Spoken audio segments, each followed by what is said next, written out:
Хөдөлмөрийн баатар соёлын гавьяат зүтгэлтэн чинигийн галсан их хөрөнгийн удам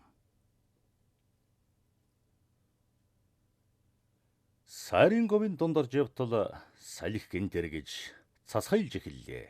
Нэжгэнтэл хатируулж байсан адуу зог тусан дорон эргээд унгалдав.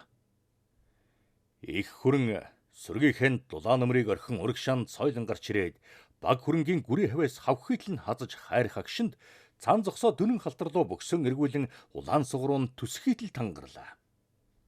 Азраг гүү хоёр зэрэг дуу олдон өөдөөс нь хазах тангарахын сэхээгүй бошуухан зайлхан л бодсон хөгшин гүнээс тийм их хүч гарахын чинээ санаагүй явсан одоо түүндэн бантсныг гэрж гэмээр. Их хөрөн өөрөө харин золтой шургаж унсангүй. Баг хөрөнгөхийн бас л хөрөн унгыг дайрчих шахан арайхийн тогтснон салхисүрэн хатирууллаа. Хамар цагаан унган төөний араас бас бусад үр төлн эхийг нь даглаа. Халтар азраг баг хөрөн хоёр хэсэгхэн зур алмарын зогсож байсан нь ижил сүргийнхэн хойноос ухсхийн төдлөгүйг гүйцэж хоёр талаар нь орон урд нь гараад их хөрөнг сарвайтал цогих унагтай цуг дундан хийсээр цаашлав.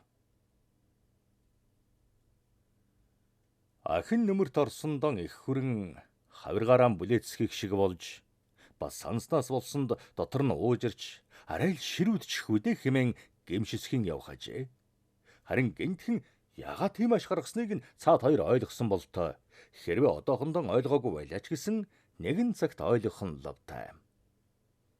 Тэр жил яг энэл говийг гаталж яваад мөн л гинт иргсэн салхи дагаж уруудаад юунд учирсан нь их хөрөн мартаагүй билээ.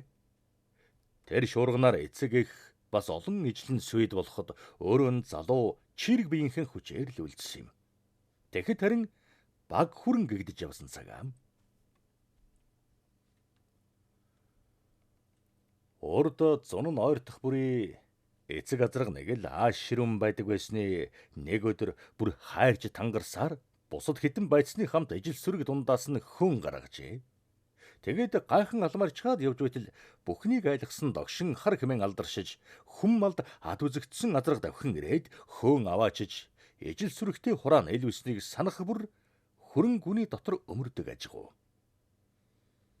Догшин хар бол үнэхэрийн аимшиг дадгуус, азраг биш, чон, эрлэг юм уу гэмээр. Төвний хурц шүд хатуу туурай хүнд чанга биес мултар харгазан байсангүй. Бүтэн арьсан хэгц татуулан бүрэн ясан химх дарвуулан байж үзээгүйгэн үзжээ.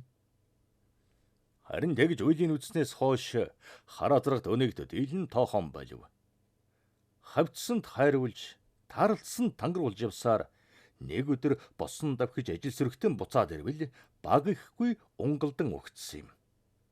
Өшөглөж хүүсэн эцэгтэн өмөрөө даваагүй эхтэн гомдож явсан ч мартагджээ. Дараа нь бөхтөр зээрттэй учирсан юм. Тэр бол ёстой азраг ханин байжээ. Төөний нөмөрт явхад ай хаюул даарах хүйтэн гэж байсангүй. Ижил сүргэн эргээд ирэхийнх нь хооронд үгүйл санчсан үүрсэн угтдаг байлаа. Үр төлийн төрүүлв. Өөргүй бараад явахын харах бүрий харамлавч давхин очиж эргүүлэн ирэх гэсэн үгүй билээ. Бас хаяа заримдаа байцхан авчрахад цухалдан хайрч хацхыг хөсөвч өөрийнх нь хөөгдөн ирж үйлийн үзэж байсан санагдаад болдог байлаа. Бөхтөр зэрдийг ажлан бүтээгээд ирэхэд тунмаар санагдавч тунж яваад өгч чадахгүй. Заар сэнгэнсэн ижилгүй сайхан үнэрийн наман халуун биеийн хажуудаа мэдрэхтэн баярлснаас чичрэн нулимс унган зогсож байдаг байлаа. Нэг оны төл байтал бөхтөр зэрд өөрөөс нь төрүүлж өтөлжээ. Эзэн хүн нэг өдөр дөнөн халтар азрах хөтөлсөөр ирж адуун дотор тавихад бөхтөр зэрд түүнтэй үзэлцэхэр дэлсүүлийн сагсал зүүлэн энтэнд гიშгсээр хүрээд очтол бугуйл эсгэрсээр гогцоо хүзүүнд нь орлоо. Тэгээд ногтлуулж хөтлүүлсээр явахын хооронд тэр хоёр ахин уулзахгүй юм шиг зөөлөн хошуугараа үрэлдсэн бүлээн хэвлийгээрээ хүрэлцсэн үүрсэлцсээр байлаа. Үнэхээр ч дахиад уулзсангүй. Дөнөн халдар бол юм үзээгүй хөөрөв. Гэтэл бас ханаж задахыг мэдэхгүй юм шиг булаамтан байлаа. Нүдэндээ харагдсан, замдаа таарлдсан бүгдийг гიშгэв. Гэсээр нэг өдөр өөрийг олж хар болтой чарлаж тонгоцсоор хүрээд ирлээ. Их хүрэн түүнийг даанч тоосонгүй, яаж ч аяглаад хавтуулсангүй. Дөнөн халтар их хүрэнтэй олон хоног сар хөөцөлдөв. Гээд сүргийн их тэр хөгшин нугарсангүй. Бөгтөр зээрдтэй цуг үеийн өнгөрснийг орой төрсөн давжа биетэй хамар цагаан унгаан л өвс усанд бошуухан оруулж өвлийн хүйтэн хаврын хавсгараас эсэн минь давчгарах ганцхан утга учиртай үйлс өөрт нь үлдсэнийг зөнгөөрөө мэдэрчээ. Хамаг бүгдийг гიშгсэн дөнөн халтар орооны цаг нэгэнд өнгөрөвч юмл бол их хүрэнгийн хажууд хизээний ирж гисэн шөргөөхөн өтөл гунданг бийдэн залуу биеийнхэн ааг халуун хясал мөргсөл хүсэл дачаалан гаргахын төс болж байх мэт. Дөнөн халтар бүр байж ядахтан баг хүрэнг бараадан халуун эмсгаараа цав сугын төөнөөд авч цаадхан тэр тоолонгоор нэлмсхийн уярч өөдөөс нь бөксөөн тулгой өгч байгааг их хүрэн харсаар.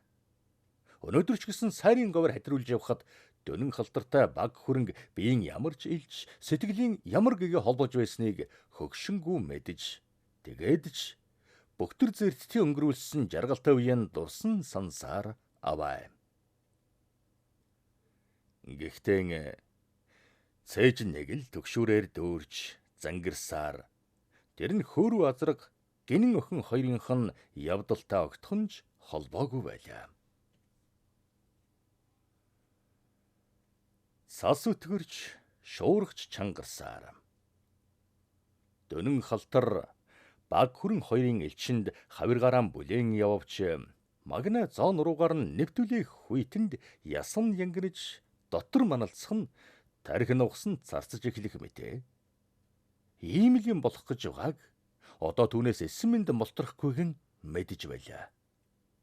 Хэвлийдээ наалдан цагах хамар цагааны хан нялхвийн төөнөм халууныг цоорхой цөмөрхий юм шиг болсон өтөл биеийнхэн арьсан махаар жирсхийн мэдрэхийн тоолонгоор өрөөд нь зурсхийн хөндөрлөх нь жохон бас тэр нялхамтантай л холбоотой ажээ.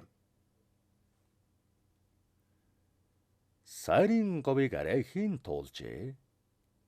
Ууцаар нь хөшин чинэрч улнаасаа мэдээ алдарч эхэлсэн дөрвөн хөл нь одоо бүр угтаан хүртэл бадайрч өөрийн ирэхгүй хатраан саарч шогшох төдий явсаар баруун баглууртын уулын хормойг гიშгэлээ. Билүүтийн хөтлөөр даваад шогшиж бархаан байгаад нүдэн бүрэлзэж хөлдөрөх газар дайвилзах боллоо.